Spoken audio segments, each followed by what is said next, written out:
Gireklamo sa pipila ka motorista o residente ang daw sapa na nga bahid sa usa ka kalsada sa General Santos City gumikan sa walay hubas-hubas nga tubig baha nga nagikan matud pa sa usa ka drainage canal. Ato ibalik si Efren Mamak. Kung tan-awon, daw resulta lang sa nasinating pag-ulan kining tubig nga milapaw sa lane niining kalsada sa Aparente Street, Barangay San Isidro, General Santos City. Apan sumala sa mga residente, wala daw hubas-hubas ang tubig sa lugar bisan wala na'y pag-ulan. Tungod niini, apektado na matud pa mga negosyo duol sa maong kalsada. Perwisyo sab kini sa mga residente ug motorista. Di ba ni okay? Mabasa ang atong sapatos. Hangyo nila, ayuhon na ang maong dalan.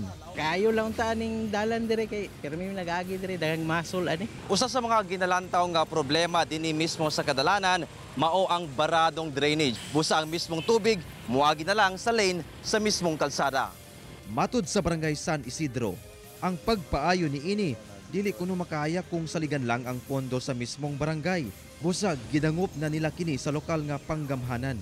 Ang drainage na perting gamaya mo nang among panawagan kaniadto pa nga dili lang diri sa local ug dili sa national agency nato nga unta mapunduhan kay sa ingon ana kalayo nga drainage dili kaya sa pundo sa barangay. Aminado ang City Engineers Office sa Gensan nga problemado ang maong drainage. Yung problematic ang drainage kay murag wala siya na-connect dito. So then they found out nga sa ilalom daghan pud mga solids dito gyud nga mga tawag na to mga basura nga of course ang flow sa tubig restricted siya.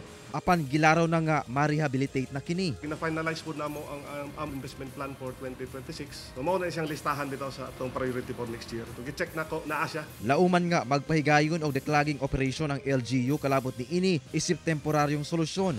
Panawagan sab sa LGU ngadto sa katawan nga likayan sa ang paglabay og mga basura sa maong drainage aron malikay sa pagsamot sa pagbara sa maong kadalanan.